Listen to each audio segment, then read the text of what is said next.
Hello नमस्कार दोस्तों। मैं हूं PM Jaggarwal. Target at GOV jobs channel में आपका स्वागत करता हूं। दोस्तों आज लेकर आए हैं व्यतिरेक अलंकार। तो व्यतिरेक अलंकार अर्थालंकार है। अर्थालंकार में हम पहले बहुत से अलंकार पढ़ चुके हैं। आज देखते हैं व्यतिरेक अलंकार। तो व्यतिरेक अलंकार वी प्लस अतिरेक से बना है। वी का अर्थ है विशेष और अतिरेक का अर्थ लिया गया अधिकता, यानी कोई एक विशेष बात, कोई विशेष एक गुण। अतिरेक अलंकार में कोई एक विशेष बात होगी, कोई एक विशेष गुण होगा। तो देखते हैं परिभाषा में, जहाँ गुणों की अधिकता के कारण उपमान की तुलना में उपमेय को उत्कर्ष या श्रेष्ठता का वर्णन किया गया हो। व्यतिरेक अलंकार में उपमेय को उपमान से श्रेष्ठ बताया गया हो, अर्थात उपमान को उपमेय से विशेष दिखाया गया हो या विशेष दर्शाया जाए, वहाँ व्यतिरेक अलंकार होता है। दोस्तों उपमेय और उपमान हम पहले वाले वीडियो यानी उपमा अलंकार में पढ़ चुके हैं। थोड़ा सा वापस दोहरा दें।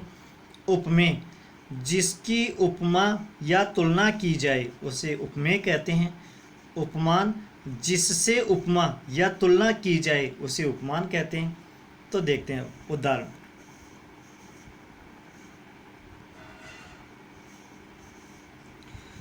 साधु उच्च है सेल सम किंतु प्रकृति सुकुमार।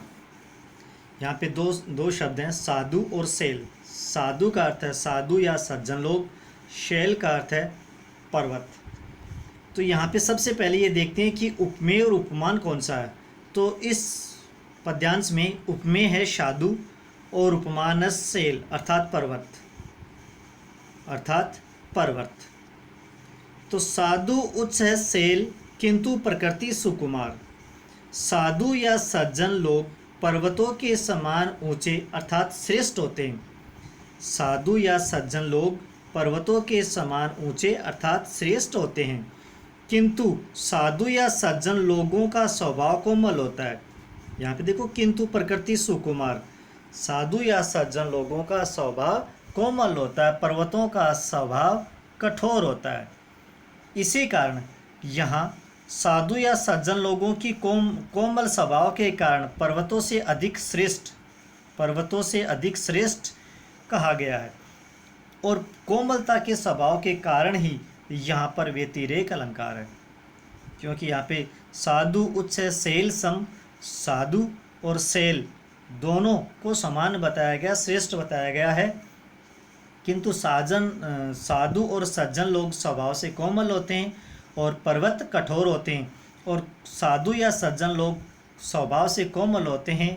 यही एक व्यवहार पर्वतों से साधुओं में अलग है। साधुओं का स्वभाव अलग है, कोमल स्वभाव है। इसी कारण यहाँ पर व्यतिरेक अलंकार है।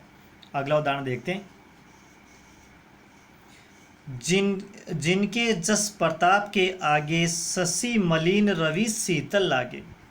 तो सबसे पहले यहाँ पर उपमेय प्रताप अर्थात एक राजा, उपमान शशि यानी चंद्रमा, रवि यानी सूर्य। जिनके जस प्रताप के आगे एक राजा था, उसके प्रताप के आगे, उसके यश के आगे शशि यानी चंद्रमा मलिन लगता था, और रवि यानी सूर्य शीतल यानी ठंडा, रवि भी ठंडा पड़ता था, लगता था।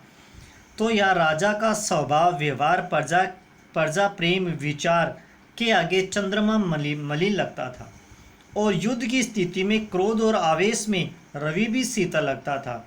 इन्हीं कारण यहाँ पर व्यतिरेक अलंकार है। अगला उदाहरण है। शरद चंद्र की कोई क्षमता राधा मुख से शरद चंद्र की कोई क्षमता राधा मुख से है न, दिन मलिन व घटता बढ़ता यह विकसित दिन रैम। तो दोस्तों यहाँ पर उपमेय है राधा का मुँह और उपमान शरद का चंद्रमा।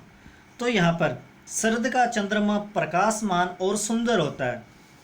जानते हैं हम सब लोग कि शरद का चंद्रमा प्रकाशमान और बहुत सुंदर होता है, परंतु शरद का चंद्रमा रात में प्रकाशमान होता है और दिन में निस्तेज हो जाता है।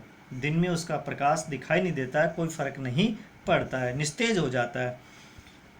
और राधा का मुख चंद्रमा के समान सुंदर तो बहुत है, और रात और दिन चमकता रहता है, खिलता रहता है, जबकि शरद का चंद्रमा दिन में नहीं खिलता है और राधा का जो चेहरा है रात और दिन खिलता रहता है।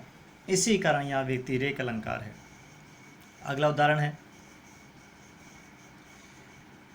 का सरबरी ते ही देऊ मयंक चांद कलंकी वह निकलंकु। तो दोस्तों यहाँ पर उपमेय है नायिका का मुख और उपमेय है उपमान है चंद्रमा। उपमेय तो है नायिका का मुख और उपमान है चंद्रमा।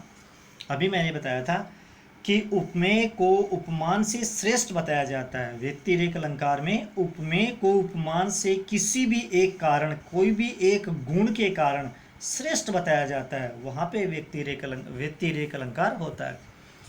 तो का सरबरी ते ही देऊ मयंक चांद कलंकी वह निकलंकु। तो नायिका का मुख चंद्रमा के समान सुंदर है, उज्जवल है, खिलता रहता है, परंतु चंद्रमा में कलंक है। चंद्रमा सुंदर भी है, खिलता भी रहता है, स्वच्छ चांदनी भी रहती है, परंतु चंद्रमा में कलंक है। पर नायिका का मुख निष्कलंक है, उस पर कोई कलंक नहीं है, और वह रात और दिन खिलता हुआ रहता है, रात और दिन खिलता रहता है। इसी कारण यहाँ पर व्यतिरेक अलंकार है। मैं पहले भी हम पढ़ चुके हैं, इस वीडियो में बता चुके हैं कि उपमेय को उपमान से किसी भी एक गुण या श्रेष्ठता, कोई भी एक श्रेष्ठता बताई जाती है, वहाँ व्यतिरेक अलंकार है। दोस्तों इस वीडियो को हमने अच्छे से समझा है, देखा है। तो दोस्तों वीडियो को लाइक एंड शेयर करना न भूलें। धन्यवाद दोस्तों।